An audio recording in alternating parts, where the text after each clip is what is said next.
അതെ, ഒന്ന് പുറത്തേക്ക് ഇറങ്ങി വന്നാട്ടെ, ഒന്ന് ഇറങ്ങി വരണം. ഞാൻ നോട്ടെ.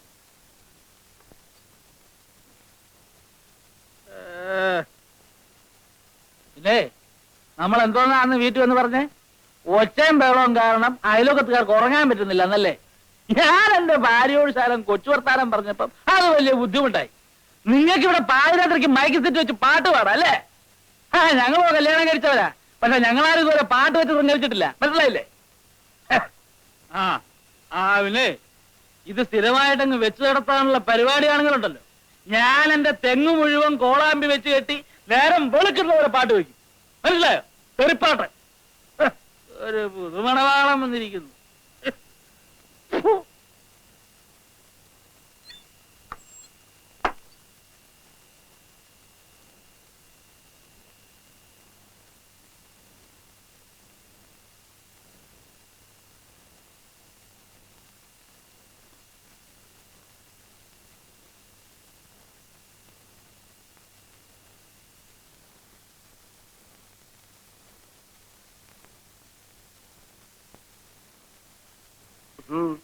ആരെങ്കിലും കേട്ടാൽ എന്ത് വിചാരിക്കും? പിന്നെ ഞാനിത് മൈതാനത്തുണ്ട് ഓൺ ചെയ്യാൻ പോകല്ലേ.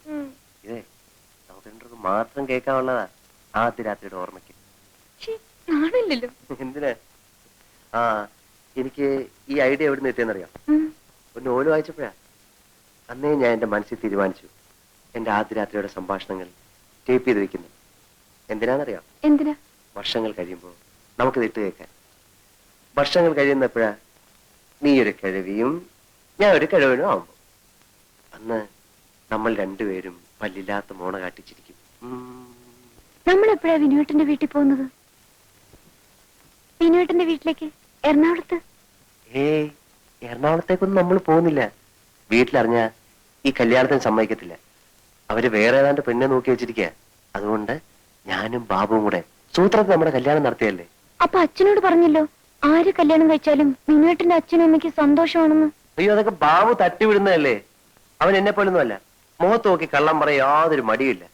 ഞാൻ നിന്നെ കൊണ്ട് അങ്ങോട്ട് ചെന്നാലേ അവരെന്നെ വീട്ടിൽ നിന്ന് ഇറക്കി വിടും. എനിക്ക് വിനുവേട്ടന്റെ വീട്ടിൽ പോണം. ഇടി പെണ്ണെ, നീ ഇങ്ങോട്ട് നോക്കി. ഇതല്ലേ നമ്മുടെ വീട്. നമുക്ക് കുറച്ച് കഴിയുമ്പം ആ പുഴയോരത്ത് കുറച്ച് സ്ഥലം വാങ്ങിച്ച് ഒരു കൊച്ചു വീട് വെക്കണം. ഞാനില്ല അതിനൊന്നും. പിന്നെ എനിക്ക് വിനുവേട്ടന്റെ നാടാ ഇഷ്ടം. നമുക്ക് എത്രയും വേഗം ഇവിടുന്ന് പോണം.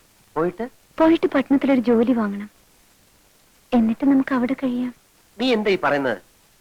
ഭാരതത്തിന്റെ ആത്മാവ് എവിടാ നിനക്കറിയാം? എവിടെയായാലും ഈ നാട്ടിൻപുറത്തുനിന്ന് പോണം നമുക്ക്.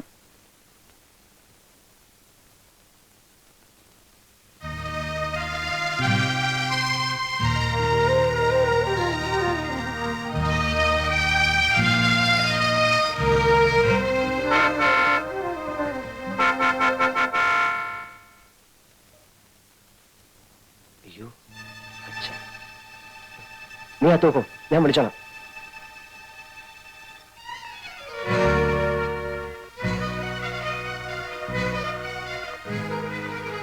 ഈ കുടിലാണോ നിന്റെ താമസം?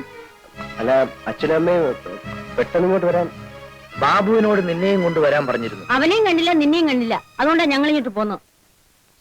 മിസ്സിസ് തമ്പിയുടെ മകളുടെ കല്യാണക്കാര്യം പറയാനല്ലേ? ബാബു പറഞ്ഞു വിവരങ്ങളൊക്കെ. അതുകൊണ്ട് തന്നെ എനിക്കിവിടെ ചില കാര്യങ്ങൾ പെട്ടെന്ന് ചെയ്യേണ്ടി വന്നു. അതെന്താടാ? അതെ, നീ വന്നേ.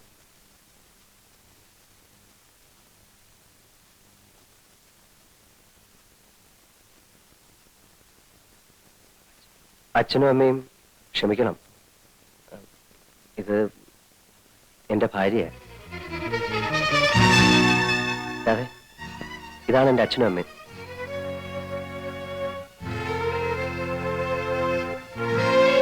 കല്യാണം കഴിക്കുന്നെങ്കിൽ അതൊരു നാടൻ പെൺകുട്ടിയായിരിക്കണമെന്ന് എനിക്ക് നിർബന്ധം ഉണ്ടായിരുന്നു. നിങ്ങളോട് ആലോചിച്ചാൽ അത് നടക്കില്ലെന്നറിയാം. അതെ, അച്ഛൻ്റെ അമ്മയുടെ കാര്യം നമസ്കരിക്കും.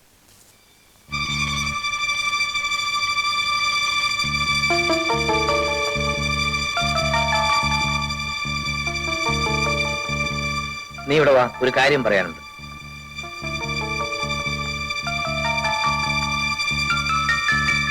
ശകനകുട്ടി, കാര്യം എന്താണെന്ന് വെച്ചാൽ നീ വിചാരിച്ച എന്നോട് കാർ വിട്. അമ്മ എന്നെ വിട്ട്. അച്ഛൻ എനിക്ക് ഇറങ്ങുമെന്ന്. എന്റെ ഭാര്യയാണ്.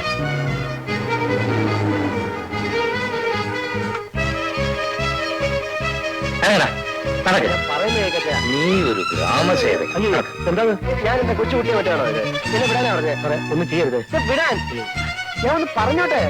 ഒന്നും പറയാൻ ഞാൻ പറയുന്നൊന്ന് കേക്ക്. ഇവിടെ വാ. എന്ത് കഷ്ടമാണ് പറഞ്ഞത്. വാ അല്ല ഒന്ന് പറയാൻ സമ്മതിക്കത്തില്ലല്ലോ. അച്ഛൻ വിടാനാ പറഞ്ഞേ. ഇങ്ങോട്ട്. അമ്മേ അച്ഛൻ എനിക്കൊരു സ്വാതന്ത്ര്യം ഇല്ലേ? ഞാൻ ഇപ്പൊ കല്യാണം കഴിച്ചു. ഇപ്പൊ എന്തോ അല്ല ഞാനൊരു കാര്യം പറയാമാവോ? കാര്യം പറയാനല്ല, കാർ ഓടിക്കാനാണ് നിന്നെ ഇവിടെ നിർത്തിയിരിക്കുന്നത്. അല്ല കൊച്ചമ്മ സാറും പറഞ്ഞതുപോലെ ഇത് സമ്മതിച്ചു കൊടുത്താൽ നമ്മൾ സ്റ്റാറ്റസ് തകരും, സമ്മതിച്ചില്ലെങ്കിൽ ബിൽ സാറിന്റെ മനസ്സും തകരും. ഇതിൽ ഏത് തകരുന്ന എളുപ്പം? ഇനി തകരുന്നത് തന്റെ തലയായിരിക്കും. കൂടോ.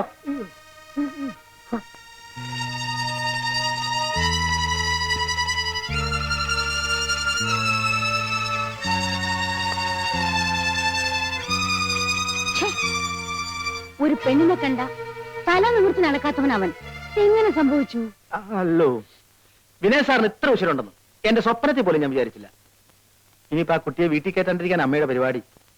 സാറിനെ കൊണ്ട് വേറെ കല്യാണം കഴിപ്പിക്കണമെന്ന്. അതിനെ എന്നെ കിട്ടിയിട്ട് വേണ്ടേ? ഞാനും അത് തന്നെ പറയണത്. വിട്ടുകൊടുക്കരുത് സാറേ. പ്രായപൂർത്തിയായ മക്കളോട് മര്യാദ ഒക്കെ വേണ്ടേ? സാറിന്റെ സ്ഥാനത്ത് ഞാനായിരുന്നു കൊണ്ടല്ലോ. അമ്മയാണ് അച്ഛനാണെന്നും ഞാൻ നോക്കൂല. കൈവയ്ക്ക് ഞാൻ. ഇവർക്കൊന്നും അത്ര മര്യാദ കൊടുത്തിട്ട് കാര്യമില്ല സാറേ.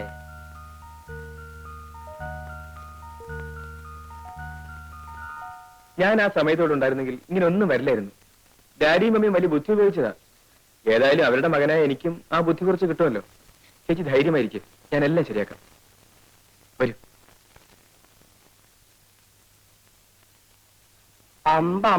എന്റെ ഗുരുവായൂരപ്പ, എന്താ ഇത്? ഇതാണ് വീട്. ശങ്കരനാരെ നിങ്ങൾ പോയാ മതി. ഞാൻ പുറത്ത് എവിടെയെങ്കിലും ഇരുന്നോളാം. പേടിക്കാതിരിക്കെ.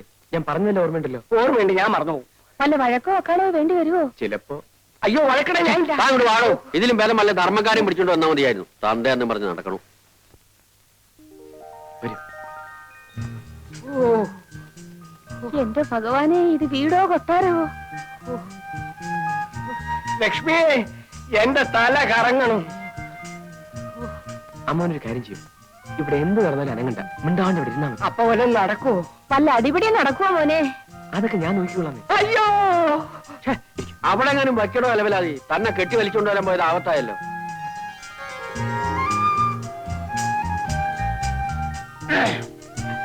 നമസ്കാരം. ചകരക്കുട്ടി.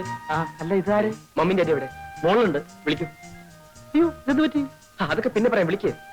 ഇരുന്നോളൂ ഇരുന്നോളൂ. ചേട്ടത്തിരിക്കൂ. ശരിക്കിരിക്കാമാവാ.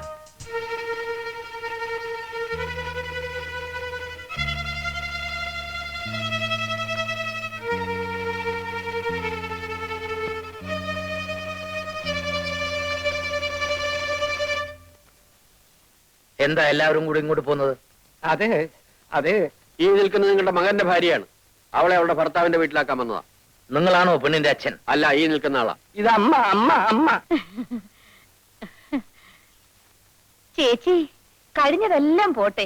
ഒന്നുമില്ലെങ്കിലും നമ്മള് പെണ്ണുങ്ങൾ. മാറി നിൽക്കൂ. ലക്ഷ്മി ഇങ്ങോട്ട് പോര് പോര് പോര് പോര്. തന്റെ പേരെന്താ? നായർ. ഞങ്ങളെ അറിയിക്കാതെ ഞങ്ങളുടെ മകന്റെ കല്യാണം നടത്തുന്നത് ഇവിടുത്തെ മര്യാദയാ. അതിപ്പോ നിങ്ങളൊന്നും പറയണ്ട, കുട്ടിയുടെ അച്ഛൻ പറയട്ടെ. അയാൾ പറയില്ല. അയാൾക്ക് ദേഷ്യം വന്നാൽ ഇന്ന് വിറക്കേയുള്ളൂ.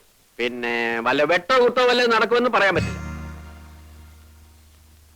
ഇവരെ കൂട്ടിക്കൊണ്ടൊന്നും നീയാണോടാ? എനിക്ക് വേറെ വഴിയില്ലായിരുന്നു മമ്മി. ഇത് കണ്ടോ?